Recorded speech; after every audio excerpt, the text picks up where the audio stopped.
Good evening, everyone. Good evening, Jai Hind. So I hope I am properly audible and visible to all of you.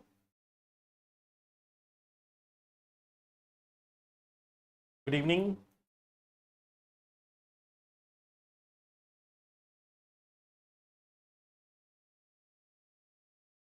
Good evening, everyone, and welcome to the session.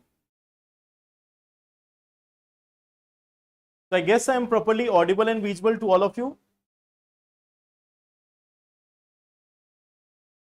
Okay. So thank you for confirming this. And again, welcome to the session. I am quite good. And I hope that all of you are also doing well.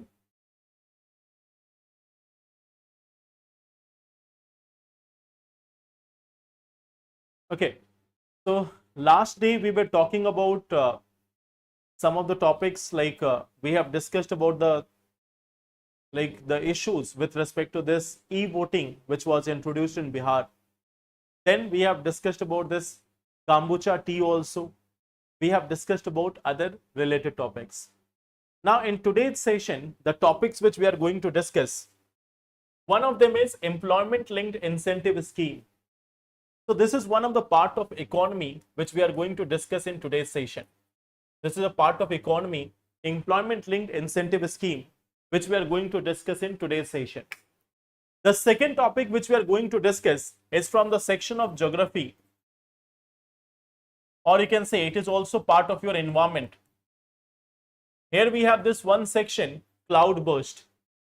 So nowadays you may have seen that there have been a rapid increase in cloud burst in various parts of the Himalayan states. So that is one topic which we are going to discuss. Third part which we are going to see is the one issue which is respect to this water resources, again part of this geography portion, that is water stress, and particularly about Karnataka. Then we are going to talk about this one issue, that is with respect to GS paper 1 society. Okay. So here we have this one thing, technology for women and child development. So this is part of society also, although you can also relate it like with respect to science as well, but it is more of related to either the social justice part or society part. So society and social justice, you can club it here. Society and social justice. You can club this as part of this portion of your syllabus. So these are the topics which we are going to see in today's session. Now, before we go into that, let us talk about some of the questions on the basis of our previous classes, not just that of yesterday's, but of the previous week. So here we have this one thing. Consider the following statements. Synthetic genomes can be used to develop child with desired traits. Second part is, it can eliminate any chances of diseases in humans. Which of the statements given above are correct? One only, two only, both 1 and 2, and neither 1 nor 2. So here we have this one question. Synthetic genomes can be used to develop child with desired traits. It can eliminate any chances of diseases in humans. So which of the statements are correct? One only, two only, both 1 and 2, and neither 1 nor 2.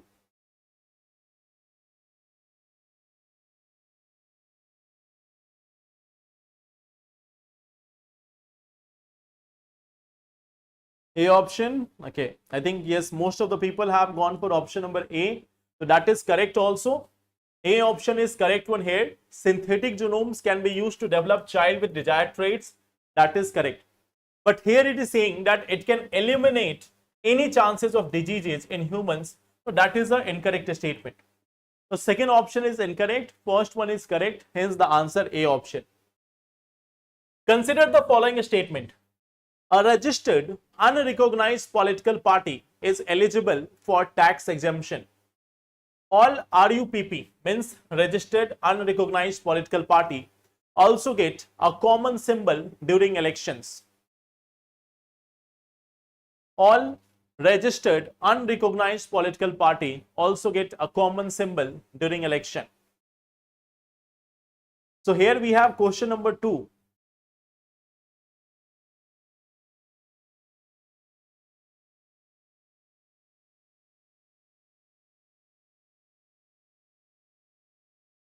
A C option.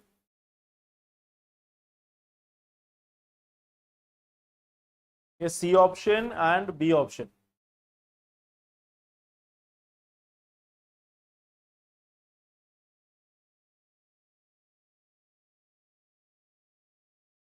Now here, I think when we were discussing over this topic also, there was one perhaps this is one point which I didn't tell you. But see here one thing. A registered unrecognized political party is eligible for tax exemption. That is correct. All RUPP also get a common symbol during election. Remember one thing. Common symbol is there for only those parties. Common symbol is provided to those parties which are recognized. Either as a state party, or if they are recognized as a national party. So when they are recognized as a state party or national party, then they are going to get a common symbol throughout all the seats in election. Otherwise, in different areas, in different states, in different constituencies, they may be provided with different election symbol. So common election symbol is only for recognized political parties, not for unrecognized ones. So here we see that this second statement is incorrect. First one is correct. So answer here is A option, that is one only. Okay. So do understand this one part. This common symbol is for recognized party. For unrecognized party, this is not available. Okay. Now coming to the third question. Consider the following statements. SDG index is released by United Nations Development Program. India's rank has declined consistently over the last one decade in SDG index.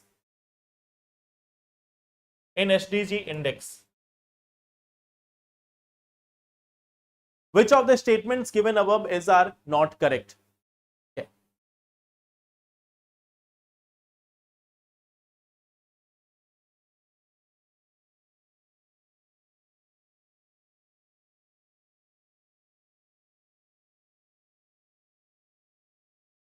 So A option, B option, which one will be the answer? The question is asking SDG index is released by the United Nations Development Program. India's rank has declined consistently over the last one decade in SDG index. Which of the statements given above are not correct? A option, B option.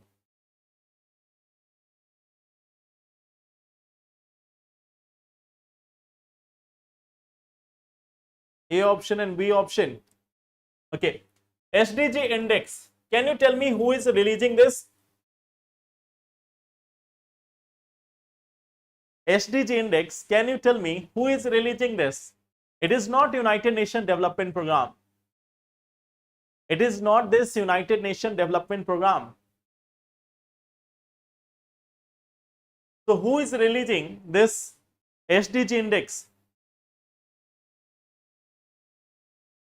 There is this one organization, SSDN, Sustainable Development Solution Network.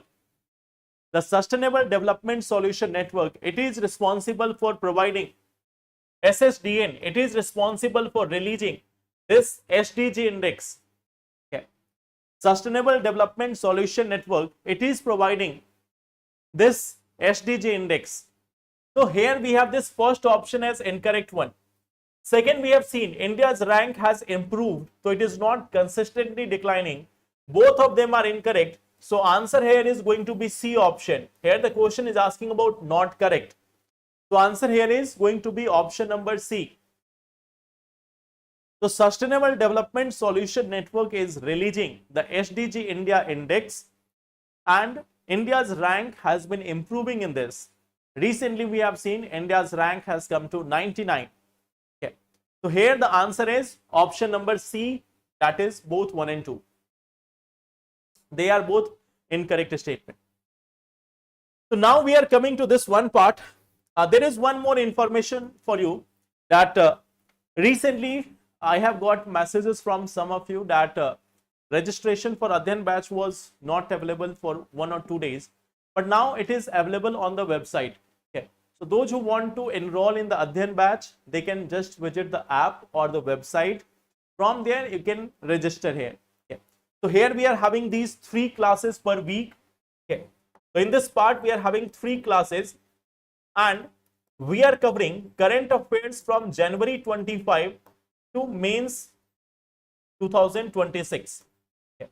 And here we are also having this answer writing practice. We are also having this answer writing classes. So we are having this current affairs, plus we are also having this answer writing classes in this Adhyan batch. Okay. So this registration is still going on. You can like go to the website or you can go to the app, and from there you can register in this course. Okay.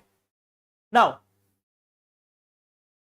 coming to today's topic, the first topic is with respect to this employment linked incentive scheme. The government of India has come with a scheme with a massive budget. The budget of this is 99,446 crore rupees. Okay. So what we see that there is a budget. There is a massive scheme with a budget of rupees 99,446 crore rupees. This is the budget, the total allocation under employment linked incentive scheme. Okay. So what we see that like this is going to focus on generating employment, and that too primarily in the manufacturing sector. Why it has been launched? What is the objective? If we talk about this, the objective of this is to promote employment generation, to promote this employment generation in manufacturing sector. It is going to promote this employment generation in manufacturing sector. Okay. So this is one thing, that it is going to boost the employment generation in country. And the special focus is on youth employment. Okay. It is having a special focus on youth employment. It is having this special focus on youth employment. So that is one part. We have seen that recently government has come with this one thing, employment linked incentive scheme. So how the incentive is going to be provided?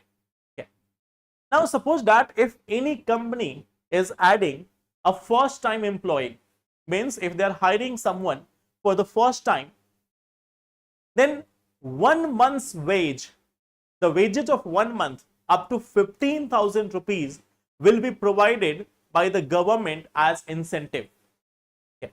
It is going to of course go to the company. It is not going to go to the the person who is working. It's not that they will get additional salary. What we see that like there is a timeline. There is a simple timeline here. The timeline is that anyone who is getting this job between 1st of August 2025 to 31st July 2027. Okay. Who will be eligible? 1st August 25 to 31st July.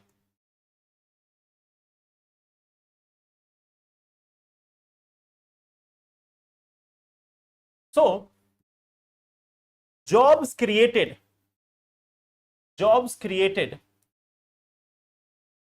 during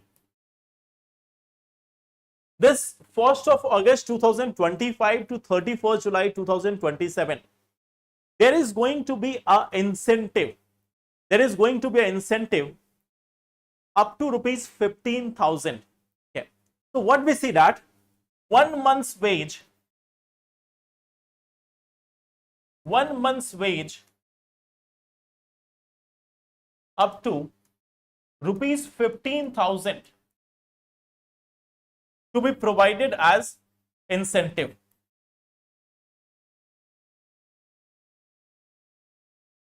So suppose that if a company is hiring someone, between the period of 1st of August 2025 to this 31st July 2027. So in between that, if they're like hiring someone, okay, if they're good like hiring someone, they are going to get a one-time wage, like 15,000 rupees. They are going to get 15,000 rupees as the incentive. Okay. So this is one thing. Like this is one of the benefit which is going to be provided here. Now, apart from this, there is also one thing. Okay. There is another benefit. Okay. So for 2 years, the employees are also getting, for 2 years, the employers, they will also be getting 3,000 rupees per month. Like 3,000 rupees per month is going to be paid to the companies who are hiring people. Okay. So there is going to be another incentive. That is 3,000 rupees per month. This is also being provided to the employer. It is for 2 years. Okay. Like for next 2 years, they are going to get this. For next 2 years, they are going to get this 3,000 rupees per month. Okay. And at the same time, they are also going to get it for 4 years if they are in manufacturing sector. 2 years for general sector, for all sectors. And for manufacturing, 4 years for manufacturing sector. For the manufacturing sector, this scheme is going to provide the incentive up to 3,000 rupees per month to the employer for 4 years. There is a term and condition. That the employees must be retained for at least 6 months. So there is a terms and conditions which are applied, that employee must be retained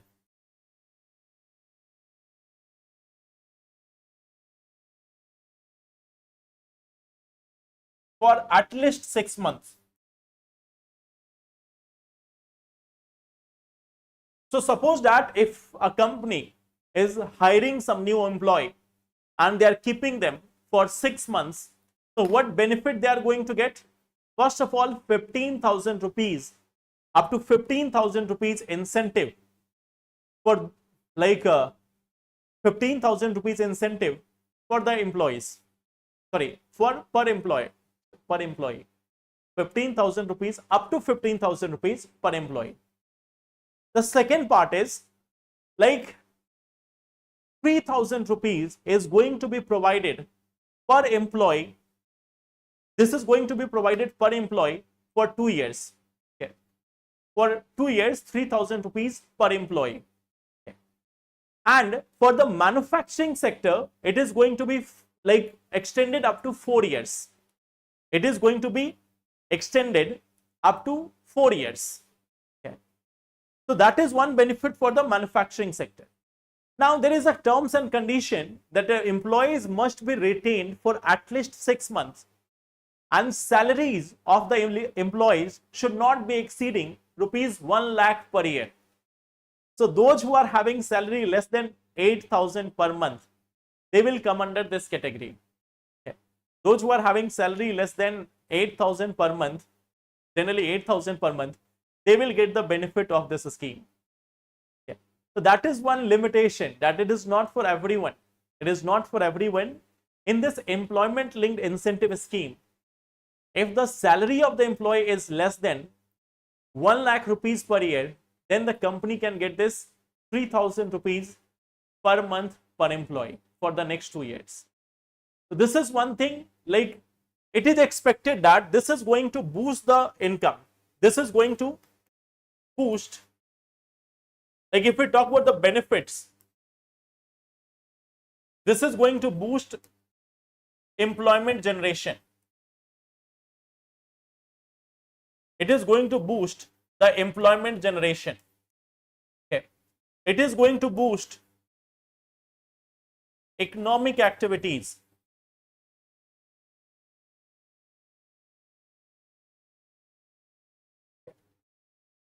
So that is one thing, like in the upcoming times for the next 2 years, government is coming with this one employment linked incentive scheme.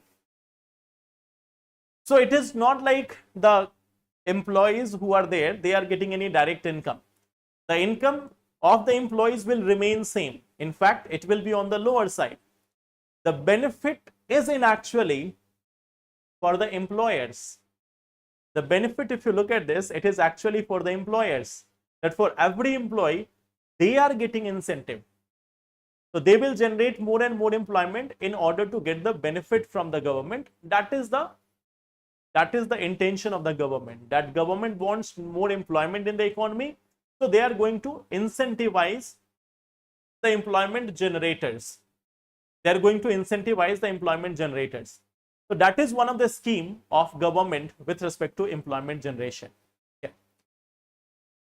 So what we see that, yes, there is an earning limit. There is an earning limit. It is not for everyone. It is for the employees who are getting salary up to 1 lakh rupees per year. Means their salary will be like 8,000 rupees per month.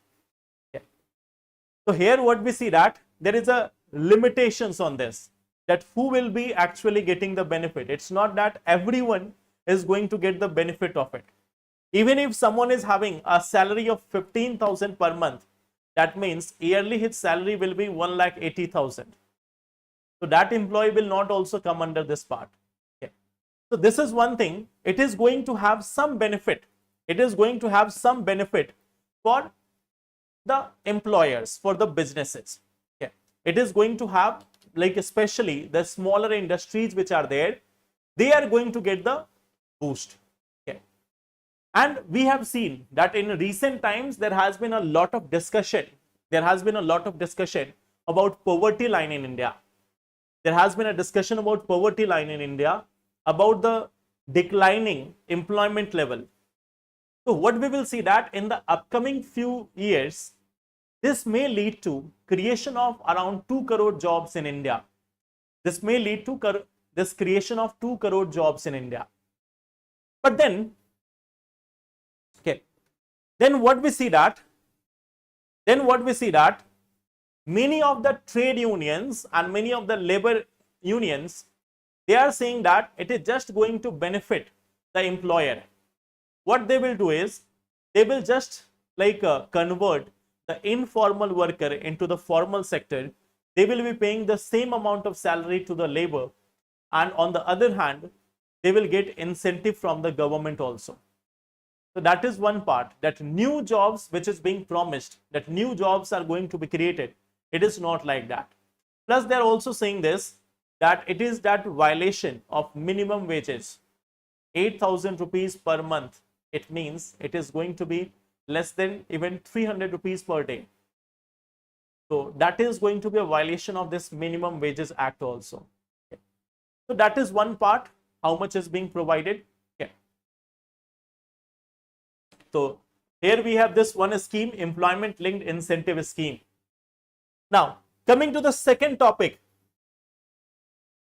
Now what we see that in the various part of the country, there is one thing which is prevailing, and that is cloud burst.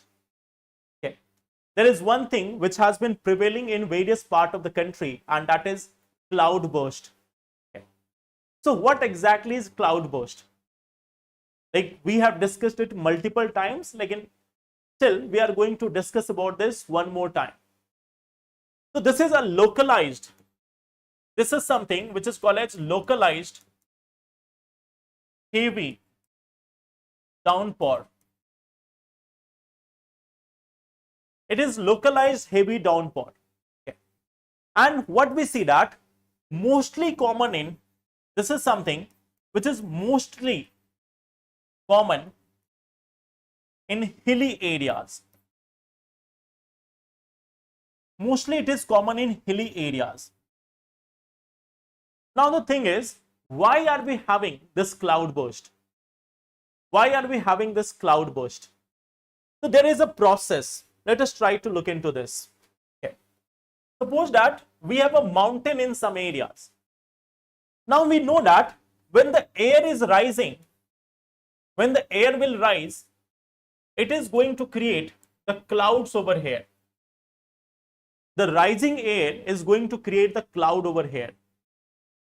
So now in the present times, we see that there is very strong convectional current. In the present times, if we talk about the present times, we see that there is this global warming and changing landscape. We have this one thing, global warming and changing landscape. Changing landscape. Now it's not that we have got green cover all over the places. Now most of the land is barren or covered with somewhat vegetation. The albedo which was there earlier is not now. The albedo of multiple areas is decreasing. Now in various hilly areas, we have seen that vegetation has been destroyed. Now it is barren rocks, barren mountains, the rock is exposed, and as a result of all this thing, we have strong convection currents. We have this strong convection current. Now see, so here we have seen the first part, present times. As a result of this, we see that there is a strong convection. We see that when the air rises, it leads to formation of cloud. Here, when there is condensation, there is formation of cloud, and this cloud may have caused rainfall. This cloud may have caused rainfall, but then comes the another factor. Then comes this another factor, that is convection current. This convection current, it is pushing this convection current when the cloud has formed, when the rain is about to start, or when the water droplets are about to fall, when they are trying to come down. What is happening that these convection current, they are pushing the condensed water droplet, the condensed water droplets. They are pushing the condensed water droplets upward. They are like pushing this condensed water droplet upward. The water which is here, it is trying to come down. The water which is here, it is trying to come down, but it is being pushed up. It is being pushed up due to these convection current. And as a result of this, what we see that as a result of this, the cloud which is here, it becomes super saturated. It is becoming super saturated. Like this cloud has already been formed. It was about to cause rainfall.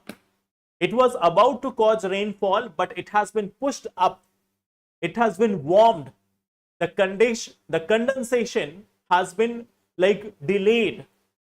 So now what we see that the clouds will become super saturated. They are going to become super saturated with water droplets. And a condition will arrive. A phase will come when this will not be able to hold water. Okay. So what we see that after a certain period of time,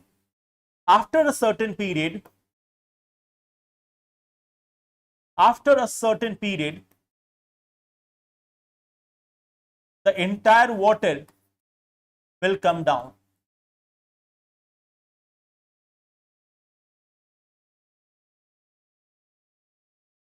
It is just like the balloons. Suppose that you may have done this during the Holi celebration, and for the next few years you can still celebrate Holi with water. Maybe after that we will be facing extreme water crisis, but yes, for a few years you can still play Holi. So during Holi, what we see that when we are filling the balloons with water, there is a certain limit of it. Suppose that you made a plan that today I am going to fill the water with balloon, and then I am going to throw it on someone, maybe your friend, maybe any stranger who is passing by. Okay. So you thought that no, the water is not sufficient, we can fill it with more and more water. So now you want to have more and more water into that, but after a certain limit, if you don't stop, the balloon will burst and the entire water will fall on you itself. Okay. The entire water is going to fall on you itself, because there is a limit which can be there for any balloon. In same manner, these clouds, they are having water. Now more and more water is being supplied due to convection current. More and more water is there due to the strong convection current. After a certain period of time, it will reach the super saturation point, and after that the clouds will no longer be able to hold the water, and it will come down in like a very small period of time. It will come in a massive manner. The entire water will come down. So that is what we see as cloud burst. This is what we see is cloud burst. Cloud burst. So this is the factor. This is the factor responsible for cloud burst. But then we have a definition also. We have a definition also. So what is the definition? What is the definition? 10 centimeter of rainfall. 10 centimeter of rainfall in 1 hour. 10 centimeter of rainfall in 1 hour, and that too within an area of 10 into 10 kilometer, means 10 square kilometer, within an area of 10 square kilometer, okay, or 10 into 10 kilometer, within an area of 10 into 10.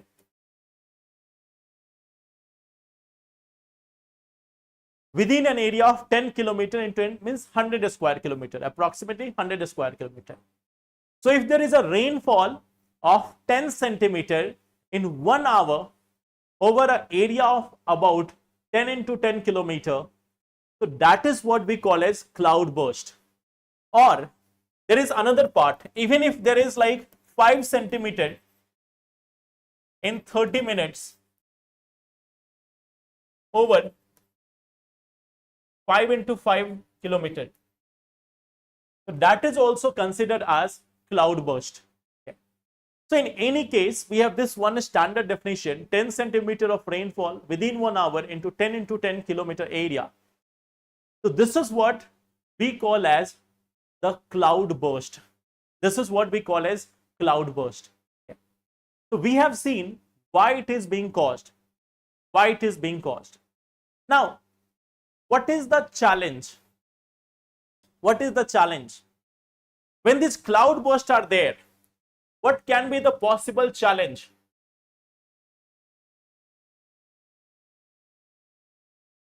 First of all, it is going to cause intense flood. Intense flood or waterlogging.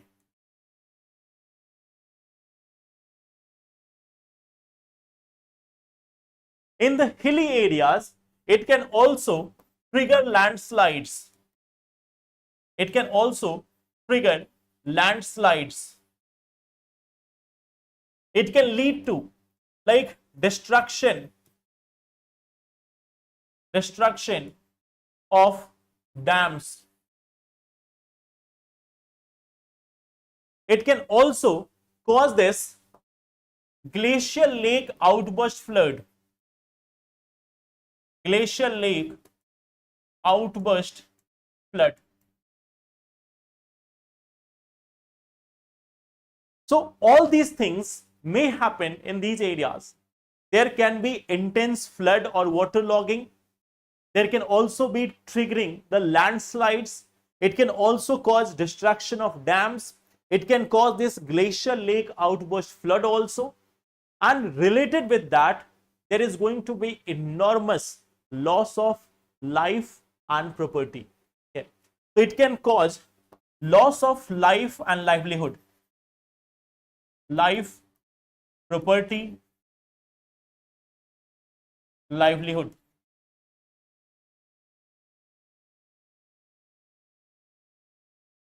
It can also affect tourism and biodiversity. It can affect this tourism also. It can affect this biodiversity of the region as well. So this cloud burst is becoming one of the most challenging natural disasters in the present time. Then there is one more part. There is one more part, and that is forecasting. Forecasting of cloud burst. So what we see that this is very difficult. This is very difficult. This is very difficult. Why? This is a very localized phenomena. This is a very localized phenomena, and we are not able to guess. We are not able to guess that in which area there might be a chance of cloud burst. Okay. So this is a localized phenomena. Localized phenomena with no identified trend or known trend. So there is no such known trend that in which area we are going to have this cloud burst. So we have in fact no idea about this, that where we can have this rainfall. So satellites are not able to capture it. The local weather stations or local radars are also not able to capture it. So forecasting is extremely difficult, but the challenges of this are quite enormous. So wherever we are having cloud burst, in fact, what we see that we are getting no options. We are getting no options rather than just mitigating the disaster caused by it. We are just going for mitigation of the disaster. We are just trying to reduce the impact of disaster, and that too post disaster. So that is the challenge with respect to cloud burst. I hope that is clear. Okay. So I hope this is one thing which is clear, that what is cloud burst, how it is caused, where it is caused mostly.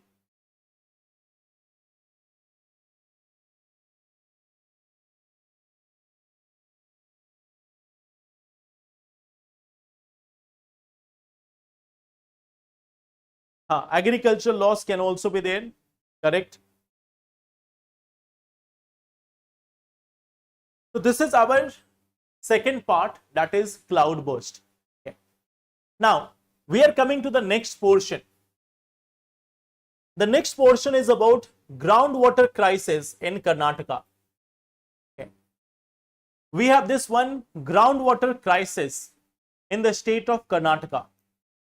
And let me give you some facts about it first.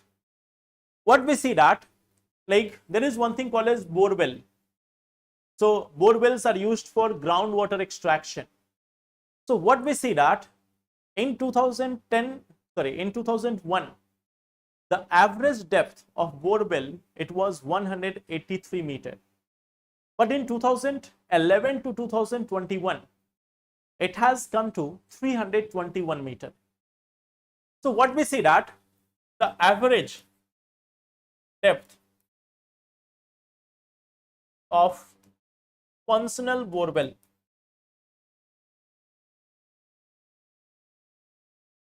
so it was like in 2001 to 11, it was 183 meter.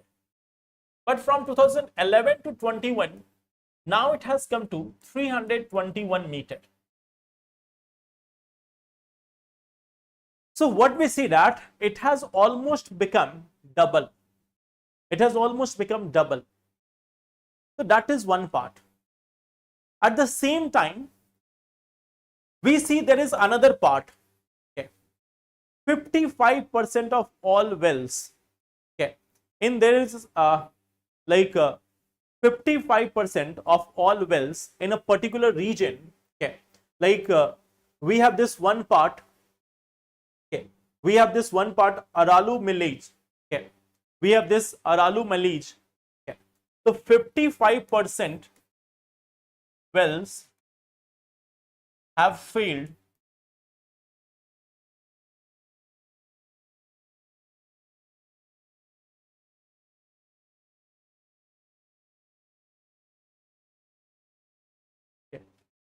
in Aralu Malij, in Aralu Malij watershed region.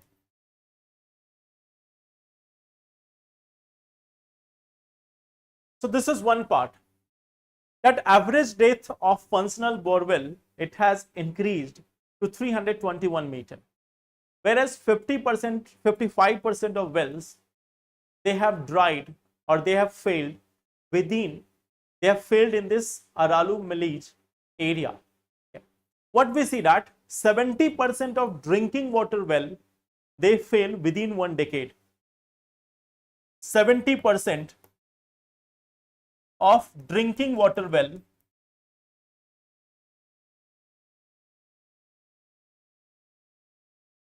fail within a decade.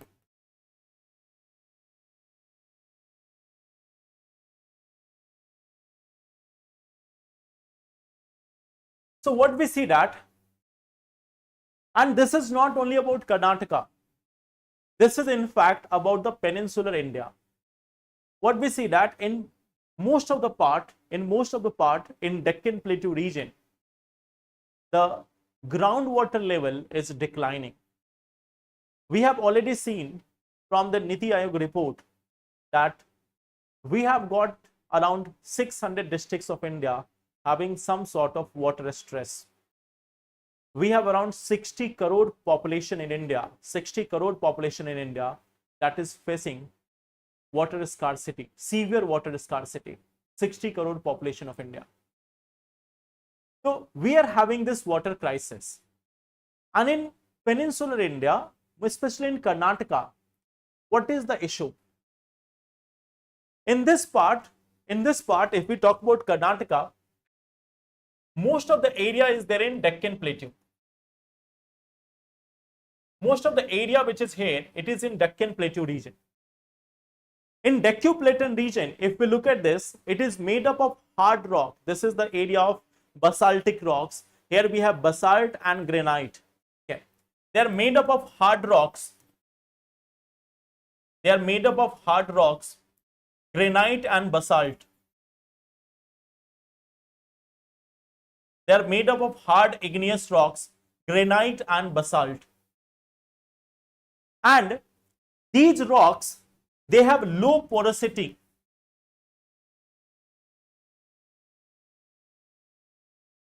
For water. Means they are not porous. Okay. They are not that much porous. So they cannot retain water. They are not able to retain water. They are not allowing the water to go inside. They are not allowing the water to go inside. They are not allowing the water to get recharged. Most of the water is going out. Through the rivers and all. So in this area, we see that groundwater recharge. So as a result of this, groundwater recharge is quite slow. The groundwater recharge which is here, this groundwater recharge is very slow. So there is one part. When we talk about the Deccan Plateau, it is made up of granite and basalt rock. And in this part, the rocks which are there, they are not that much porous. So groundwater recharge is not getting done at a faster speed. Most of the water is just flowing outside. It is going as wastewater. And there is lack of water harvesting structure also. Okay. Now what we see that, like in this area, first thing is we have seen there is lack of this groundwater recharge. Second part is there has been an additional push, or there has been a push towards water intensive crops. There has been a push towards water intensive crops. So think about this, a area where there is very slow groundwater recharge, okay, where there is also lack of water harvesting structure, there is lack of water harvesting structure. There is slow groundwater recharge, lack of water harvesting structure, and at the same time we are having water intensive crops. So can you tell me, like, what can be the potential impact of it? Okay. What can be the potential impact of it? I think from this part itself you can get the idea. One thing is slow groundwater recharge. Second thing, lack of water harvesting structure. Third thing, water intensive crop. So as a result of all this thing, as a result of this, what we see that there is groundwater depletion. There was groundwater depletion. There is another part, that is increasing cost of agriculture.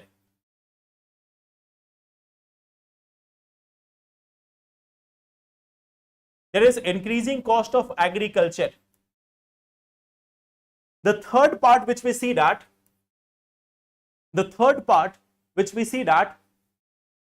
lack of, or like stress, or you can say lack of access to drinking water.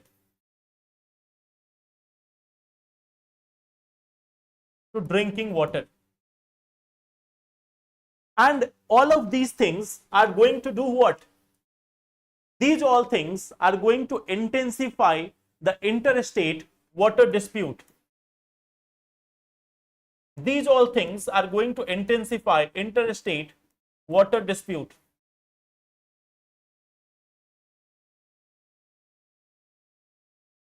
These all things are also going to create a rift in the society.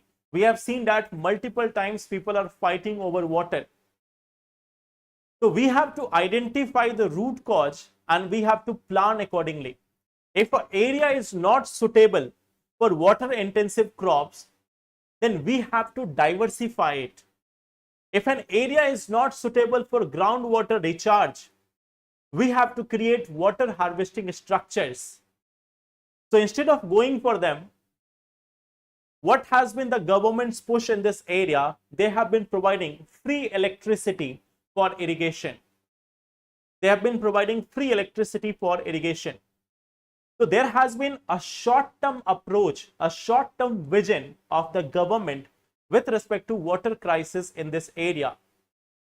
There is a requirement of having a long-term vision, but there is only short-term policies with smaller benefits and greater challenges.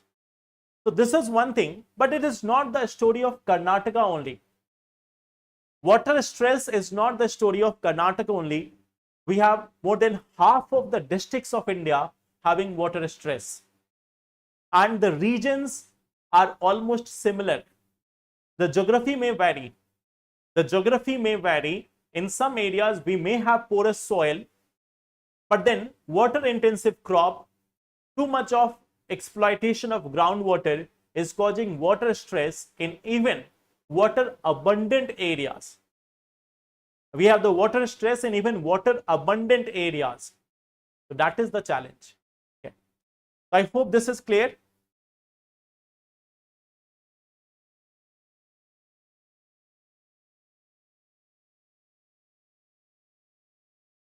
Where do you belong to, Bharat? Where do you belong to?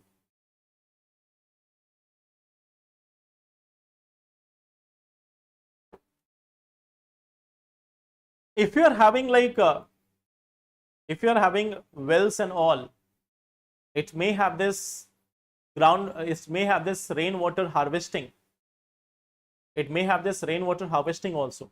Bore wells are not similar to wells. Bore wells are like uh, they are being drawn for extracting the water from ground. Okay.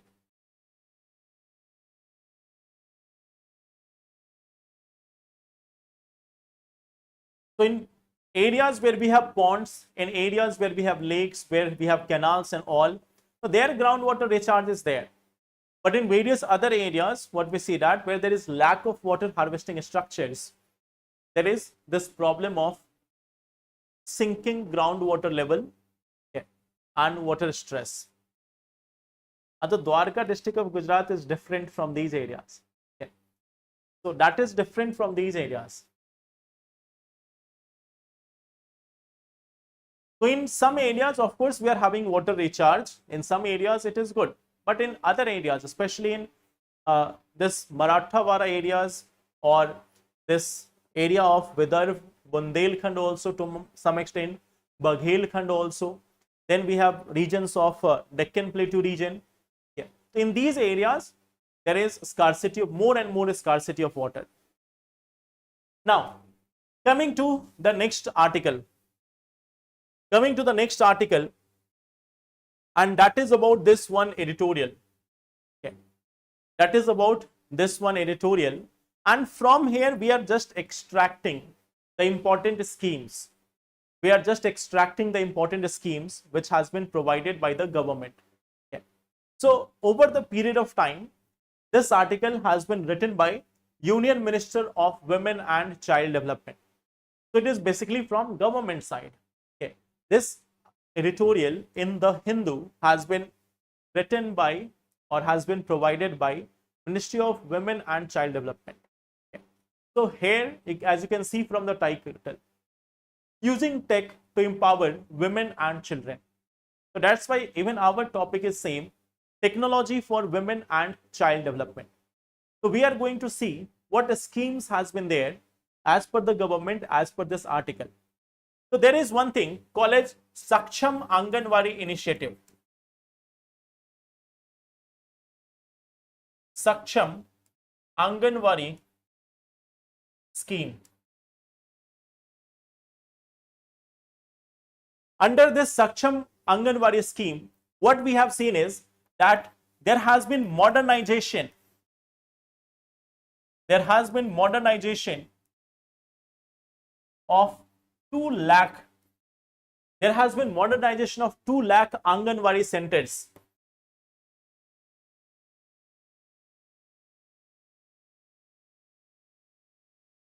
There has been this modernization of 2 lakh Anganwadi centers. And here, there has been use of smart devices. There has been use of smart devices, digital tools. They have been provided. At the same time, like infrastructure, better infrastructure for delivery of nutrition. Okay. Like if government is providing some of the nutrition through these things or healthcare or early education, so they are having better infrastructure. Okay. So government says that over the in the recent times, government is saying that we have enhanced, we have enhanced and modernized 2 lakh Anganwadi centers. Okay. So we have this Saksham Anganwadi initiative where we are going to do this. Means it has not been done, but we are working in this direction. We are going for modernization of these Anganwadi centers. Okay. Then government says that there is another thing which is in form of Poshan tracker. There is another thing in the form of Poshan tracker. So under this Poshan tracker, there are around 10.4 crore beneficiaries, and there is real-time data entry. Like Poshan tracker, you can understand from this that it is going to check, or it is going to track the nutrition profile. Okay. So there are 10.4 crore beneficiaries. There are 10.4 crore beneficiaries. So here we are having this real-time data update about everything. Okay. So it is like we are doing this real-time entry, real-time data entry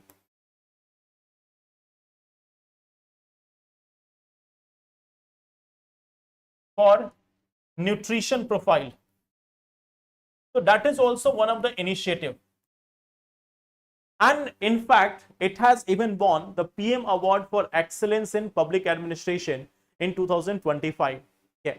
So those who are preparing for other exams, so you may get this one question that the Poshan Tracker scheme, it has been given PM's Award for excellence in public administration. Okay. So this has also won this PM's Award as well. So then we have other also. We have some other schemes also. What we see that there is facial recognition system. There is facial recognition system to check any such loophole in this nutrition scheme. So there is use of facial recognition technology in supply chain. In the supply chain, there is use of facial recognition technology. Then there is another scheme, Padhai Bhi, Poshan Bhi. Okay. There is also one thing, Padhai Bhi, Poshan Bhi. So this is one scheme which focuses on preschool learning and nutrition. There is the focus is on preschool learning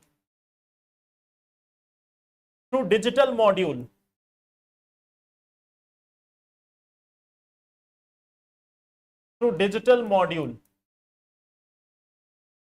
So that is also one part. Government is saying that we have also got the She Box portal. If you have seen last year, this She Box portal was launched. Okay. So any women can register any cases of harassment under this She Box. So it has been for the POSH Act. For the POSH Act. Okay.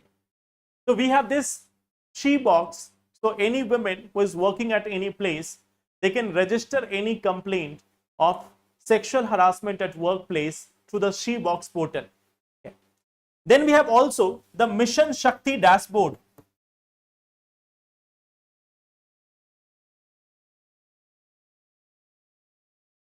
We have also this Mission Shakti dashboard, and under this it is connecting the women to shelter, legal aid, police, etc.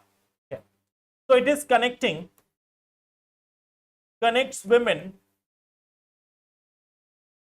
to police, shelter, legal aid, etc.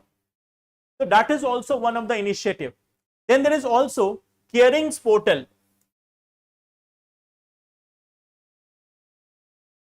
There is also this Carings portal. So under this also, it is for digital child adoption. Means not the child is not digital, for child adoption in for child adoption, not digital child, for child adoption.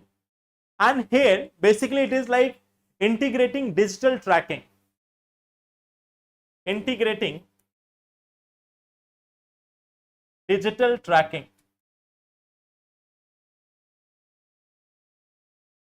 So these are the initiatives These are the initiatives which has been used by government. These are the technological initiatives which has been used by women for empowerment of them using technology. Okay. We have also this Pradhan Mantri Matru Bandhana Yojana. There is also fully digital platform of that. It is also providing 6,000 rupees on the birth of a girl child. Okay. So that is also one thing. So there is digital platform in other schemes as well. So these are some of the initiatives which has been launched by the government of India for empowerment of women. Okay. So there is this one article in the Hindu which is talking about how the government is using this technology for empowering the people. And there is a outcome also. There is an outcome also. The outcome is in this form, that right now what we see that the sex ratio at birth, it has improved from 918 in 2014-15 to 913. So sex ratio has improved in the country. Second thing is maternal mortality rate. We have seen about this also, that it has declined to 97 in 2018-20. Okay. So there has been a decline in maternal mortality rate also. There is an improvement in the sex ratio also. So these are the initiatives which has been taken by government for empowering women through technology. Okay. So this is one another theme which we had to discuss, another topic which we have to discuss. So I have got this one question for you. Okay. In same manner, we will see about the challenges sometimes else. Okay. There are so many challenges. Who we are trying to provide these benefits. If we talk about the technology, and we are saying that we are using technology for empowering women. Now the question is, who needs this empowerment more? Those who are working in TCS, those who are working in Wipro, those who are working in various reputed MNCs, or those who are living in urban areas, they need less of that support. But those who are working in rural areas, those who don't even know that there is a law called as POSH, Prevention of Sexual Harassment at Workplace, they need more empowerment than those who are aware about POSH. In the offices where there is POSH training, so those women are already getting some of the empowerment.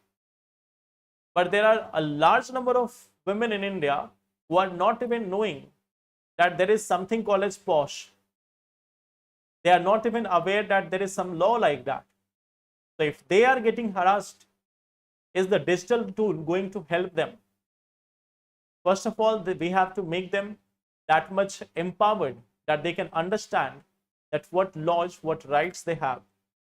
And then we can go for the digitalization.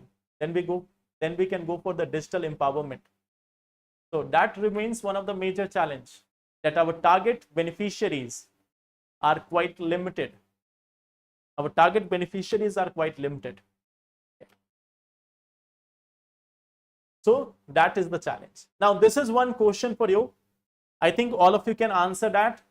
5 technological interventions related to agriculture in the recent times. So try to search about them. This is one thing which is required for you for the mains preparation also.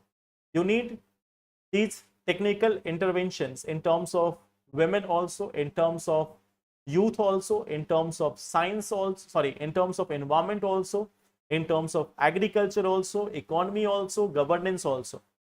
So you need to have some of the interventions, some of the schemes with respect to them. Okay. So that is one question. Okay. So any other doubt or question?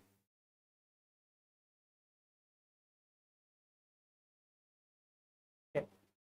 So let's meet in the next session tomorrow, and then we will be discussing more topics. Thank you so much, everyone. Okay. So write about that, and let's meet tomorrow. Thank you. Take care.